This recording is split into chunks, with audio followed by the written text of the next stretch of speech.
hablar de las últimas tendencias en el panorama económico y social, nuestro colaborador, el experto en estrategia e innovación, Eduardo Rosales, socio fundador de Social Links. Y muy bien, tenemos justamente con Eduardo Rosales el desaprovechamiento del nearshoring en México. Buenos días, Eduardo. Hola, muy buenos días. Pues con el gusto de estar con ustedes como cada 15 días. Yo lo que hoy quería resaltar es que de repente tenemos en la cabeza el concepto del nearshoring y que pareciera que todas las inversiones de Estados Unidos están viniendo a México, así tratándolo de resumir. Pero cuando te empiezas a fijar en los números ves que no está pasando tanto. Yo quisiera muy brevemente recordar la idea del nearshoring surge particularmente a partir de tres fenómenos globales. Primero, la pandemia del COVID. Segundo, el conflicto entre Ucrania y Rusia. Y tercero, la distancia política entre China y Estados Unidos o el conflicto que se está gestando.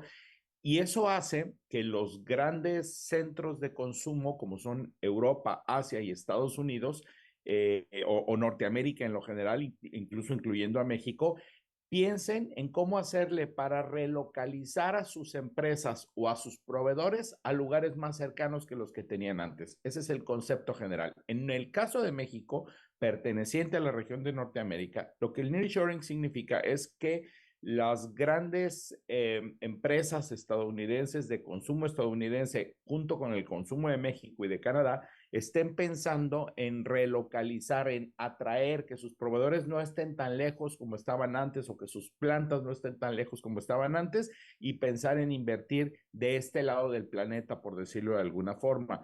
La idea central o la más básica es que la producción que hoy se está haciendo en Asia se venga hacia México o hacia Latinoamérica.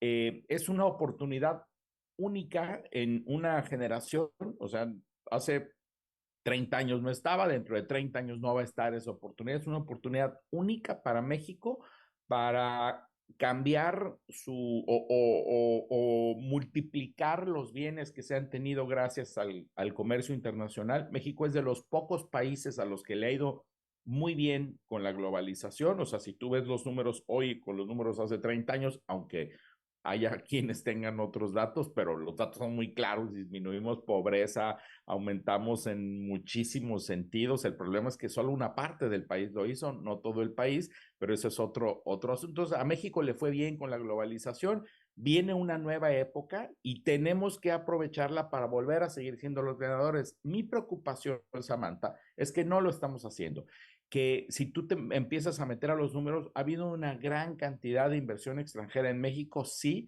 pero la gran mayoría es reinversión, es decir, son empresas que ya están en México y están reinvirtiendo su dinero por X o por Y motivo, lo están haciendo. Sí ha habido inversión extranjera directa en México. En segundo lugar, hemos logrado ser el principal exportador a Estados Unidos, pero también tiene mucho que ver con la caída de las exportaciones de China. Es decir, pese a que en los números superficiales sí estamos aprovechando el nearshoring, cuando te empiezas a fijar, no es cierto que una gran cantidad de empresas se están yendo de China a México, se están yendo de China a la India, se están yendo de China a Vietnam.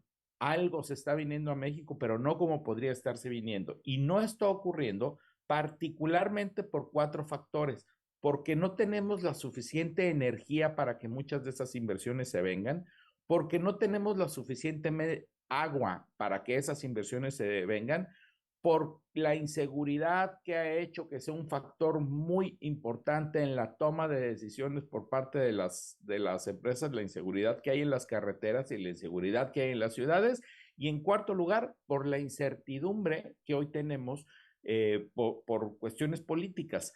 Eh, ¿Qué recomiendo yo? O sea, mi primer planteamiento es: no estamos aprovechando el nearshoring o el momento que está viviendo el mundo para que México se convierta en una potencia de manufactura, que en buena medida hemos logrado avanzar en muchos sentidos, y que ese aprovechamiento de la oportunidad le sirva a todo el país. O sea, primero, tenemos que pensar en que el gobierno nacional tiene que pensar el gobierno federal tiene que pensar en algo más que incentivos.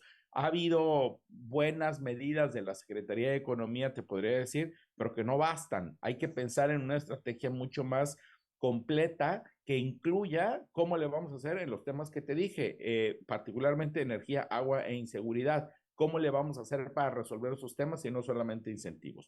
Los estados, los gobiernos estatales, desafortunadamente, pese a que hubo anuncios diferentes en algunos otros momentos, están trabajando de manera aislada. Y entonces hoy tienes, por ejemplo, la inversión esta de BYD, la fábrica de vehículos eléctricos, que tienes a los estados compitiendo entre sí por ella, y lo que creo yo, a mi juicio, es muy fácil, sé yo, es muy fácil decirlo desde acá sin tener la obligación, pero tendría que haber más bien, yo creo, un esfuerzo conjunto entre varios estados que ofrecieran no solamente a dónde se va una planta, sino las cadenas de suministro para el mismo. Es decir, veo por separado, como ha pasado con otras inversiones, trabajando a los estados y no pensando en trabajar en conjunto, porque antes era más fácil, porque el gobierno federal lo hacía, tenías a instituciones como ProMéxico que se iban y ofrecían en lo general al país. Hoy tienes a los estados trabajando por separado. Y por último, a mí me parece que nuestra clase empresarial, salvo muy contadas excepciones, está sentada esperando a que llegue el nearshoring, por decirlo de alguna forma, y lo que tendría que estar haciendo en primer lugar es, ahorita voy a abundar un poquito más sobre esto, exigirle a los gobiernos un acercamiento mucho más inteligente y estratégico ante este fenómeno, pero en segundo lugar, trabajando directo o con grandes manufacturas o con asociaciones de productores en otros países, como por ejemplo Estados Unidos, o integrarse al trabajo en asociaciones y trabajar en conjunto desde México para buscar oportunidades para convertirse en proveedores o convertirse en los lugares que puedan surtir a estas grandes cadenas. A mí me preocupa mucho porque ya llegó 2024, no detonó el fenómeno del nearshoring como se había dicho, vienen las elecciones de Estados Unidos y de México. Afectan más las elecciones de Estados Unidos por dos cosas, porque vuelve este mito que hay acá en Estados Unidos de que Estados Unidos puede volver a ser una potencia de manufactura masiva. No es cierto, no se van a traer muchas de las fábricas que se perdieron durante los últimos años, no van a volver a Estados Unidos porque simplemente no es redituable en términos económicos. Si se vienen para acá, van a ser sustituidos por robots, esos trabajadores.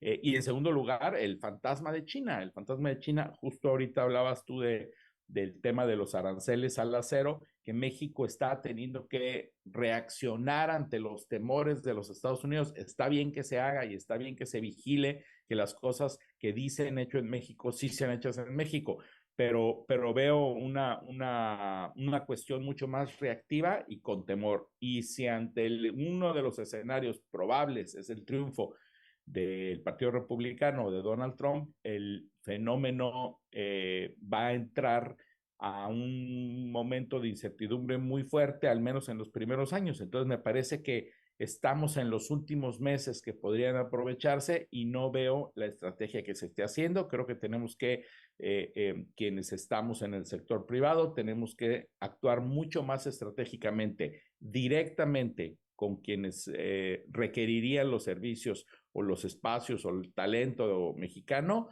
trabajar con asociaciones tanto en México como en Estados Unidos y exigir un enfoque, una perspectiva mucho más estratégica de nuestros gobiernos. Ese es mi tema, Samantha. Muy bien, Eduardo. Y sí, justamente hace una semana y media, uno de los candidatos de aquí que va a la gubernatura de Guadalajara habló sobre el nearshoring dentro de sus ejes de economía. De hecho, fue Pablo Lemus. No sé si gustas opinar sobre que sea parte de los ejes de los postulantes a la gubernatura. ¿Tú qué opinas de esto?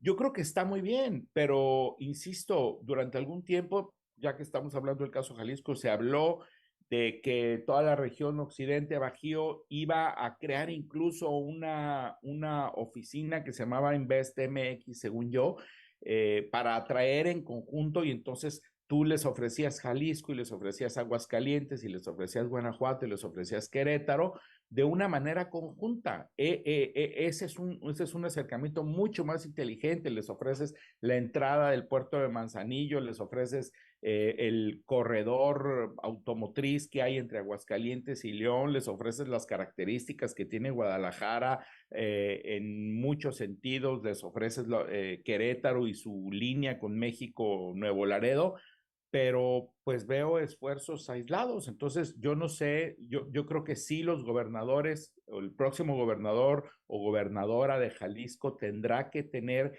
en cuenta el momento que esté viviendo el mundo en ese momento, el momento que esté viviendo la región de Norteamérica, pero tenemos que entender que si el gobierno federal no actúa organizándonos, por decirlo de alguna forma, los estados tendrán que hacerlo. No pueden ser esfuerzos aislados. No vamos a poder. Jalisco tiene cosas que o más bien, sí, Jalisco tiene cosas que no tienen otros estados del país, empezando por el puerto de Manzanillo que tenemos a un lado, empezando por las universidades, el talento que se tiene, la capacidad, la experiencia, el clúster en términos de tecnologías de la información. Nadie más los tiene, o nadie más los tiene con las características que hoy tenemos, pero nosotros no tenemos frontera como tienen otros estados, o nosotros no tenemos un tren directo a la frontera. Si tú quieres mandar algo de Guadalajara, o te vas hasta Nogales, que es un tramo mucho más largo, o te vas hasta Irapuato y de ahí te regresas para poderte ir a la frontera. Entonces nosotros tenemos carencias, otros estados tienen carencias, deberíamos estar tratando de conjuntarlo. Y siento que no ha habido o el talento o la generosidad para entender que se tiene que trabajar en conjunto con otros estados. Entonces, qué bueno que toquen el tema las candidatas y el candidato, pero creo que se tiene que hacer con mucha mayor estrategia, por decirlo de alguna forma. Claro que sí, pues muchísimas gracias, Eduardo. Ahora sí que esperemos que lo consideren, ya que a mí también se me hace que es una excelente manera de incrementar los ingresos económicos tanto del país como del estado. Así es. Muchas gracias, Samantha, y gracias a ti y a todo tu auditorio. Muy